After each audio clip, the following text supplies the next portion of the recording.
और सामने बैठा हुआ व्यक्ति भारत का सबसे निष्णात विद्वान बैठा हुआ है रावण, वेद शास्त्रों का ज्ञाता है।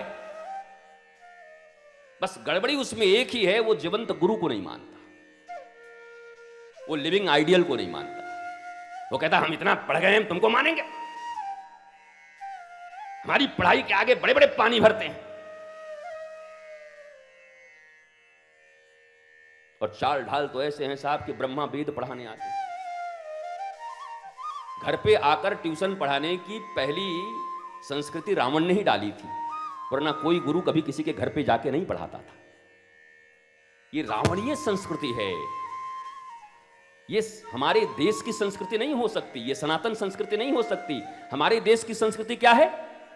गुरु गृह पढ़ाना गया रघुराए, गुरु गृह पढ़ाना गया रघुराए, अल्पकाल विद्या सब पाए। गुरु गृह गया वो पढ़ना रघुराए, गुरु गृह पढ़न गया रघुराए, कल विद्या सब पाए। गुरु गृह पढ़न गयो रघुराई, अल्पकाल विद्या सब पाई। अल्पकाल में ही समस्त विद्या गुरुदेव भगवान के कृपा से निष्णातता, यद्यपि तत्व के रूप से वो साक्षात ईश्वर हैं, रामो विग्रहवान धर्म, परंतु लीला के क्षेत्र में अपने गुरु के शिष्य हैं और गुरुगृह पढ़ने के लिए जा रहे हैं, अध्ययन के लिए जा रहे हैं और अल्पकाल में समस्त विद्याओं से पारंगत हो जा रहे हैं। ठीक उसी प्रकार जैसे उज्जैन में सांदीपनी मुनि के आश्रम में जाकर के भगवान नंदनंदन पारंगत होकर आ रहे हैं, 64 कलाओं का विद्या लेकर के आ रहे हैं। यद्यपि ईश्वर हैं लेकिन मनुष्य के रूप में आए हैं। अगर वो ईश्वर हैं, सर्वसमर्थ हैं, तो फिर उनको आने की भी क्या जरूरत है? रावण इत्यादि को मारने की? रावण तो उन्हीं का द्वारपाल है, जय विजय। तो द्वारपाल को तो ऐसे ही हड़का दे, क्या काम खत्म, काहे को इतना आए? 14 बरस वनवास, ये वो, इतना ड्रामा, इतनी लीला, काहे को? मानवीय रूप में भगवान का अवतरण इसलिए होता है, अवतार शब्द कहते हैं अवतरण, अवतरणिका से बना है। भगवान की ऊंचाई पर जब हम नहीं पहुंच पाते तो भगवान करुणा सिंधु हैं, वो हमारे स्तर तक आते हैं और हमारे जीवन में प्रेम और प्रबोध भर देते हैं, हमारे जीवन में आनंद भर देते हैं। वो विलक्षण प्रतिभा के धनी आकर के हमें जीना सिखा देते हैं। इसलिए भगवान का अवतार, रावण को मारने के लिए अवतार हुआ, कुंभकर्ण को मारने के लिए अवतार हुआ, वो हम कहे भैया बिल्कुल नहीं हुआ। हम तो ये जानते हैं कि भगवान का इस धराधाम पर अगर आगमन हुआ तो सबरी के जूठे बेर खाने के लिए हुआ और जटायु के अंत्येष्टि क्रिया करने के लिए हुई और उन ऋषियों को मुक्त करने के लिए जहां हड्डियों के पहाड़ लगे हुए थे। इसलिए भगवान श्री राम आए कि आप आराम से सब यज्ञ याज्ञ हवन इत्यादि करो, मैं उपस्थित हूं।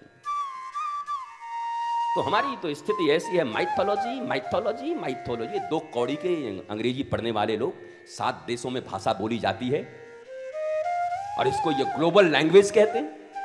कल भी बताया, फ्रांस के लोग इंग्लिश बोलते नहीं, जर्मन्स बोलते नहीं, रशियन बोलते नहीं, चाइनीज बोलते नहीं, जापानीज बोलते नहीं, एक तुम ही हो। जिस संस्कृत से सारी भाषा जन्म ली, एक तुम ही हो जो इंग्लिश के पीछे पड़े हुए हो। मैं इंग्लिश का विरोधी नहीं हूं, पढ़ो, जानो, भाषा अच्छी है, सीखो, पर इंग्लिश पढ़ करके 2 टके की इंग्लिश एंड बट इफ करके तुम संस्कृत वालों को ध्यान नहीं देते, हिंदी पर ध्यान नहीं है। तुम्हारे बच्चे हिंदी नहीं बोल पाते आज। बेटे कखा का बोलो, I don't know ABCD EFG। और कखा का कहां गए तुम्हारे? आ ई उ ऊ कहां गए? और इन माताओं को देखो, इनके भी अहंकार के विषय हैं, मैकोले की हैं।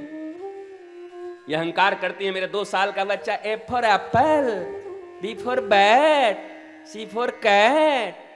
अब बड़ा हो के 20 साल में जब अपनी बहू को लेकर के अलग घर में रहता है तो कहते हैं चुड़ैल आके हमारे बेटे को ले गई। तो चुड़ैल लाई थी इतना पैसा खर्चा करके तो विवाह करके? अरे तुमने अपने छाती के दूध पिलाए, कौन सा संस्कार पिलाया तुमने? पिता ने उंगलियां पकड़ के चलना सिखाया, कौन सा संस्कार दिया? 20 साल तुम्हारे पास रहा और 3 महीने में कोई बदल गई? तुम्हारे दूध में कोई कमी रह गई थी? मिलावट का दूध था?